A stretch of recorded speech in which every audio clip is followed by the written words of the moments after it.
Hello friends, आप सभी का हमारे इस एजुकेशनल चैनल में बहुत बहुत स्वागत है। जैसा कि इस चैनल में आपको इंग्लिश, मैथ तथा विज्ञान के बारे में अध्ययन कराया जा रहा है। तो आज के इस वीडियो के क्रम में हम आपको एनसीईआरटी मैथमेटिक्स क्लास 9 एक्सरसाइज 1.1 संख्या पद्धति पे जो आधारित है उसमें कुछ प्रश्नों का हल बताते हैं। जैसे कि इससे पहले के वीडियो में हम आपको 2 प्रश्नों के हल बता चुके हैं।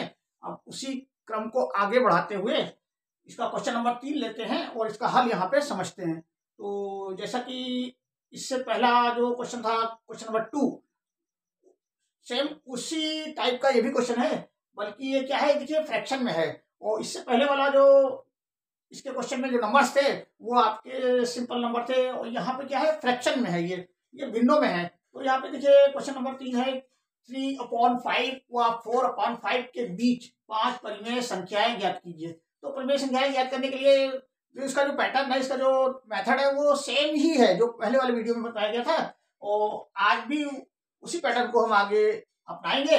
लेकिन यहाँ पे एक चीज है जो कि ये है, भिन्नों में जो संख्याएं हैं इनको भिन्नों की तरह ही इनको जोड़ेंगे या घटाएंगे, बस इतना करते हैं। बस थोड़ा सा डिफरेंस है, बाकी सेम मेथड अपनाया गया है।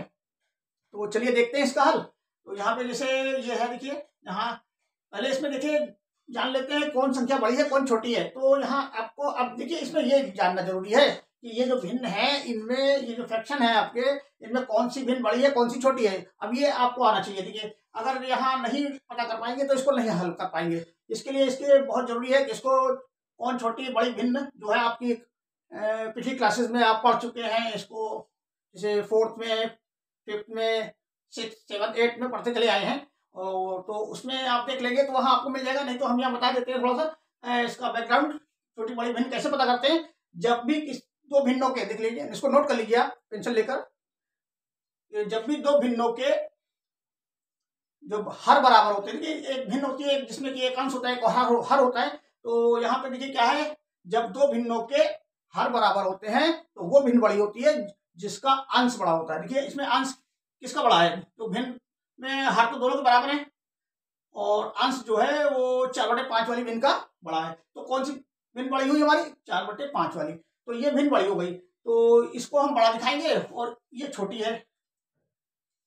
इसी का अपोजिट भी ले लेते हैं। अगर मान लिए यहाँ पे जब दो भिन्नों के अंश बराबर होते हैं तो इसका अपोजिट नियम है, रूल पलट जाता है। जब दो भिन्नों के अंश बराबर होते हैं तो वो भिन्न बड़ी होती है जिसमें कि हर जो होता है छोटा होता है।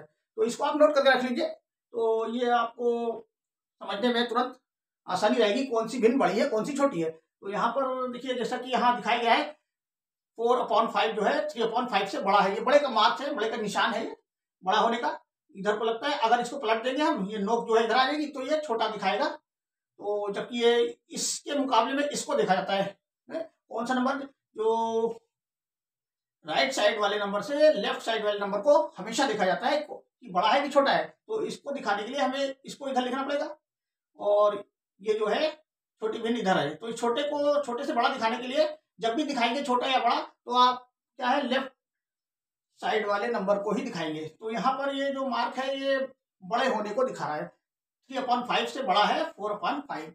तो अब इसमें क्या है, हमको ये क्लियर हो गया कि हाँ ये नंबर बड़ा हो गया। तो अब उसमें क्या करेंगे, अब उसमें छोटे नंबर को x से दिखाते हैं। हमने माना हुआ है x बराबर 3/5 जो है हमारा ये छोटा नंबर है, तथा जो y इसको मान लिया है बड़े नंबर को, 4/5 जो है हमारा ये बड़ा नंबर है। और यहाँ पर जो n क्या है, देखिए n जो है ये हमारी ये 5 परिमेय संख्या जो हमको ज्ञात करनी है वही नंबर है ये n। तो इसमें एक फार्मूला है, जैसे पिछली वाली वीडियो में देखा था आपने, d निकालना होता है तो पहले सबसे पहले d निकालते हैं। तो d निकालने के लिए क्या करते हैं, y - x अपॉन n+1 कर लेते हैं। तो इसके लिए क्या है, अब हमने y x के सारे मान मालूम ही हो गए हैं। देखिए x बराबर है 3/5, y बराबर है हमारा 4/5, n इक्वल टू है 5। तो यहाँ d इक्वल टू हमारा होता है y - x अपॉन n+1। तो यहाँ इसके वैल्यू रख लेते हैं उठा के।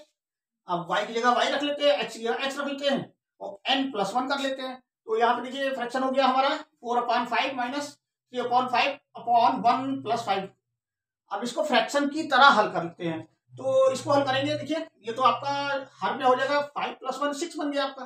और ये देखिए क्या हो गया, इसमें जब क्या होता है कि जब भिन्नों को घटाते हैं या जोड़ते हैं तो उसका एलसीएम लिया जाता है। और ये भी आप पिछली क्लासेस में पढ़ चुके हैं, भिन्नों को जोड़ना घटाना।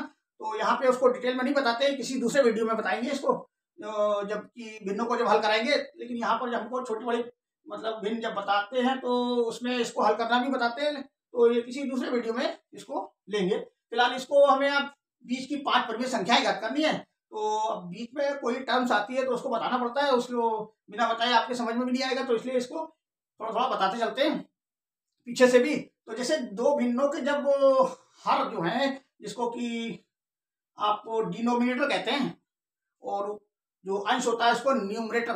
तो जब डिनोमिनेटर सेम होते हैं तो क्या होता है कि उसकी जो एलसीएम होती है वो भी हमारी सेम वही नंबर ले लिया जाता है। तो यहाँ पे दोनों जगह जो है, हमारे दोनों भिन्नों में हमारा जो है क्या सेम नंबर है, तो यहाँ एलसीएम भी सेम ही होगा, यही 5 होगा। और फिर क्या करते हैं, इसमें जो डिनोमिनेटर से जो एलसीएम लिया होता है, जो एलसीएम निकल के आता है हमारा, उसमें डिवाइड करते हैं उसको। जो क्वोशिएंट आता है, तो क्वोशिएंट से हम क्या है न्यूमरेटर में मल्टीप्लाई करते हैं, मतलब अंश में उससे गुणा करते हैं। तो 5 बनता 5, तो 1 से 1 टाइम गया, तो 1 से हम 4 into 1 हो जाएगा ये, और ये भी 1 टाइम जाएगा इस वाली भिन्न से, तो यहाँ भी 3 into 1 हो जाएगा। तो 4 into 1 हो जाएगा तो 4 ही आएगा, 3 into 1 3 आएगा। अब इसको क्या कर लिए, माइनस कर लिए, 4 माइनस 3/5/6 हो गया। तो अब यहाँ पे देखिए 4 माइनस 3 ये इक्वल टू 1 के हो रहा है, 1/5/6। तो अब जब बट्टे के नीचे बटा होता है जब, तो क्या होता है कि ये जो 5 है ये आपका यहाँ पे नीचे उतर आएगा। तो वही हुआ है, देखिए 1/5 जो है, ये 5 जो है ये नीचे आ गया। या इसको इस तरह समझ लीजिए, जैसे कि आप इस तरह होता है, जैसे आप डिवाइड करते हैं कोई भी भिन्न, जैसे 1/5 को आपने इसको डिवाइड किया, ये 6/1 है, ये इसको 1 लिखा, फ्रैक्शन में 1 लिखा जाएगा, 1 नीचे लिखा दिया जाता है, आप मान सकते हैं इसको 1, क्योंकि 1 जो है हर संख्या में होता है, 1 का मतलब 1 लिखा नहीं जाता। अब चूंकि ये 1 है तो अब इसमें क्या करेंगे, 5 ये हो जाएगा आपका 1/5 मल्टीप्लीकेशन में, ये 1 ऊपर चलाएगा, इसकी भिन्न जो है पलट जाएगी, तो ये 6 नीचे आ जाएगा। तो अब ये 6 नीचे जब आ गया तो वही है यहाँ पर देखिए, तो ये 5 into 6 आ रहा है, तो 5 into 6 जो है 5 6 30 आ गया आपका, और 1 into 1 1 ही आएगा। तो अतः हमारा जो डी है वो 1/30 आ गया, देखिए है ना। तो अब डी निकल आया, तो बस अब आसान हो गया। अब क्या है, 3/5 और 4/5 के बीच 5 परिमेय संख्या है हमारी, क्योंकि x प्लस डी, एक बार डी को जोड़ेंगे, सिंगल डी जोड़ेंगे, फिर उसमें डबल डी जोड़ेंगे, फिर ट्रिपल, फिर 4, फिर 5, फिर डी जोड़ेंगे। इस तरह से 5 टाइम्स जोड़ेंगे, 4 टाइम्स जोड़ेंगे, 3 टाइम्स जोड़ेंगे। तो मतलब क्या हुआ इसका कि इसमें एक जैसे पहली संख्या निकालनी होती है तो सिंगल डी, दूसरी संख्या निकालनी होती है डबल डी करते थे, तीसरी संख्या निकालनी होती है तो एक्स में ही 3D जोड़ देते हैं, और चौथी में 4D, पांचवी में 5th D। तो इसी तरीके से अगर 6 होगा तो 6D 7D बढ़ाते चले जाते हैं। तो अब क्योंकि हमको 5 ही निकालना है तो बस 5 ही 5D तक रखते हैं इसको। अब इसको क्या है, डी यहाँ जोड़ते जाते हैं, कि एक्स हमारा क्या है, एक्स हमारा यहाँ पर जो नंबर है ये 3/5 है। अब इसको ले लिया, प्लस किया हमने डी, डी हमारा निकल के आया था, देखिए क्या 1/30, तो 1/30 को इसको ऐड कर दिया इसमें। इसी तरीके से सब में ऐड करते चले जाएंगे, 3/5 प्लस ये 2D है तो 2 into 1/30 हो जाएगा। ये x प्लस 3D है तो 3/5 प्लस 3 into 130 हो जाएगा, 1/30। इसी तरीके से 3/5 प्लस 4 into 1/30, इसी प्रकार से 3/5 प्लस 5 into 1/30। तो अब इसको क्या कर लिए, अगली लाइन में देखिए, इसको सिंपल करते जाते हैं, सिंप्लीफिकेशन करते जाते हैं, इसको सरलीकरण इसका करते जाते हैं आगे। तो अब क्या होगा, देखिए इसको भिन्न की तरह, फिर जैसे यहाँ घटाए थे, भिन्नों का घटाना हुआ था, सेम इसी तरीके से यहाँ पे जोड़ना भी होगा। तो यहाँ पे देखिए क्या है, 3/5 आ गया प्लस 1/30, और यहाँ ये 2 1 जा 2, तो ये आपका हो गया 2/30, ये हो गया 3/5 प्लस 3/30, ये 3/5 प्लस 4/30, ये 3/5 प्लस 5/30। तो इस तरीके से ये भिन्न हमको प्राप्त हो गई। अब इनको आगे सरल करते हैं एलसीएम लेकर के। तो सबका एलसीएम देखिए क्या है, 530 का जब एलसीएम निकालेंगे हम अलग, तो हमारा 30 ही आएगा। देखिए आप निकाल के देख लीजिएगा, 30 आएगा। 30 में क्या होता है, फिर अब ये जो पहली भिन्न लेंगे 3/5 में जो हर है हमारा, जो डिनोमिनेटर है उससे डिवीजन कराएंगे, तो ये 5 6 टाइम जाएगा। देखिए 5 6 30, तो 6 टाइम जा रहा है, तो 6 से मल्टीप्लीकेशन करा दिया। देखिए यहाँ पे 3 इंटू 6 प्लस, अब ये 30 से डिवीजन कराएंगे तो 1 टाइम जाएगा, तो 1 इंटू 1 हर मतलब अंश में जितना क्वेश्चन आएगा, जितना भागफल आता है हमारा, उससे गुणा कर दिया जाता है। तो इस तरीके से हल किया जाता है। तो इसी तरीके से सब में हल किया। देखिए ये 5 से 6 टाइम जा रहा है सब में, तो 3 से 6 की मल्टीप्लाइकेशन हो रही है, और आगे जो है तो 1 से 2 में हो गया। इसी तरीके से ये देखिए 3 इंटू 6 प्लस 3 इंटू 1, तो 1 टाइम जा रहा है, तो सब में 1 से ही करेंगे यहाँ।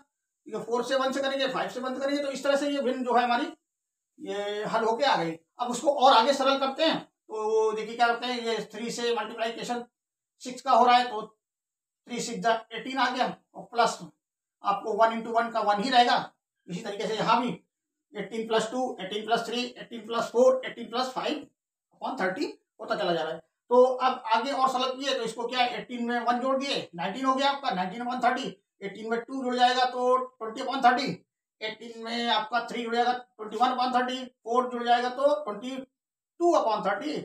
इस तरीके से 23 अपॉन 30 ये आ गया आपका। अब ये यही जो है हमारी जो है ये 19/30, 20/30, 21/30, 22/30 और 23/30, यही अभीष्ट 5 संख्याएं हैं हमारी। तो इस तरीके से ये वीडियो जो है आज जो है यही समाप्त करते हैं। और वीडियो पसंद आए तो इसको लाइक करिए, चैनल को सब्सक्राइब करिए और शेयर भी करते रहिए, जिससे कि नए नए वीडियो आपको मिलते रहें। धन्यवाद चिल्ड्रन।